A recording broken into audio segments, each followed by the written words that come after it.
Good day, YouTube, and welcome to another episode of the Albino Rhino Beer Review.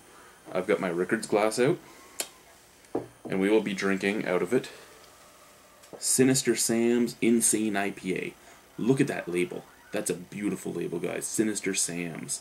It's a 6.5% alcohol Insane IPA. It's brewed here in Niagara Falls at the Taps Brewing Company. It's the Taps Brewery and Restaurant. It's a brew house. It's on Queen Street for any of you that want to go visit it here in Niagara. They have some really interesting stuff. I've tried the Big E Choke Slam. I had their Drummond Hill Dark. I had their Russian Imperial Stout. They make some pretty good beers. Now this is very warm. I did not refrigerate it. I was talking to Ian, the brewmaster there. We had some nice beer conversations. And really, he said that he doesn't like to put any beer in the fridge unless the beer's so disgusting he can't really drink it and needs it ice cold. So, since this was brewed by him with the thought of not being refrigerated on, I decided to keep it out. You might hear some noise in the background. I'm watching H.P. Lovecraft's The Tomb. So let's open it up. There's a little bit of smoke coming out of there. Even not cold or anything, there's still nice bits of smoke. This used to be known as the Chuck Norris Roundhouse IPA for those of you that visit Taps quite often. So they changed the name so they could bottle and sell it. I just love that art on there.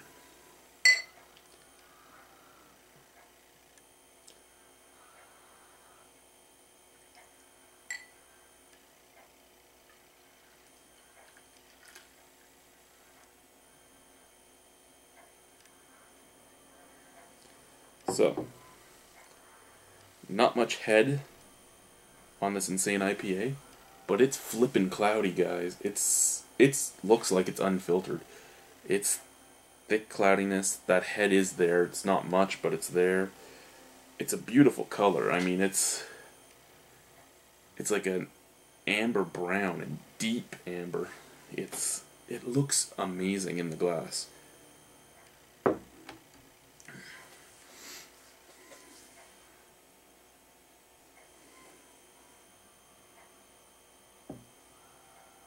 Citrusy, zesty, very hoppy, very, very apparent on the hops. The citrus is also very apparent. I don't know if I'm getting a hint of coriander or not, or if my mind is just tricking me because of that citrus scent. Get a little bit of caramel. It's just nice, fruity, and hoppy. Now, the Big E Choke Slam is 100 IBUs. This, he told me, was a lot less. So, I believe he said 60 to 70 IBUs. So I'm still expecting a throat-clenching kick of hops. Let's find out, though.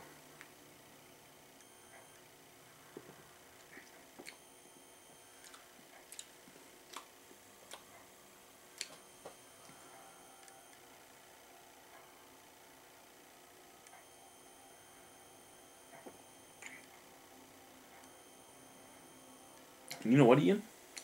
You brew a damn good beer.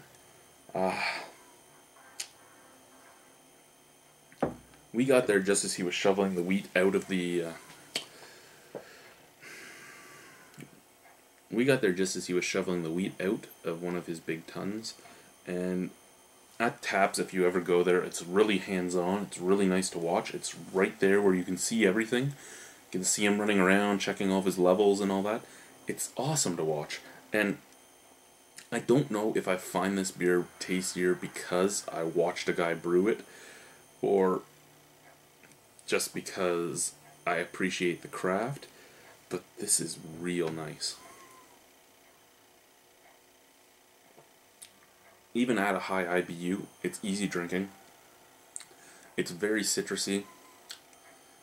Very, very fruity. Those citrus and fruit notes are there. There's a touch of caramel in there.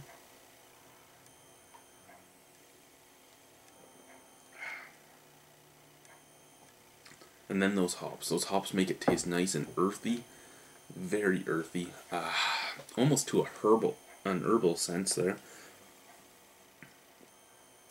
Now, most of you know I don't like IPAs all that much. I think the longer I'm doing this review, the more and more I'm getting to appreciate them. I'm not going to say I love them yet, but I'm learning to appreciate the finer points in them. This is not a bad IPA whatsoever. I love those citrusy, fruity notes up front. I love the caramel on the middle of your tongue. I love the earthy, hoppy feels in the back of your throat. Almost feels kind of grainy as you're drinking it. It's not mouth-puckering bitter or mouth-puckering sour. It's actually balanced really well. And with a beer that's 6.5% alcohol, looks unfiltered, nice deep color, and high IBUs, I'm amazed that I really like it, to tell you the truth. It's just such a nice, well-rounded drink. I would suggest if you drink it to drink it warm as well, because all the little flavors are coming out. I don't know what I would get if I drank it cold. I'm guessing I would have got more just the just your average IPA bitterness. And the bitterness is there. I can't say it's not, but it lasts too, but not that long. I mean, as I'm talking, the bitterness is fading off.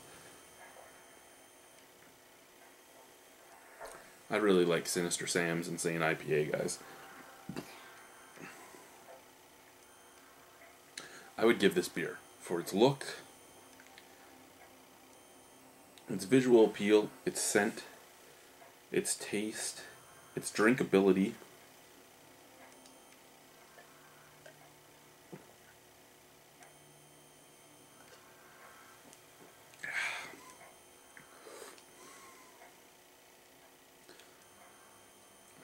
The lacing.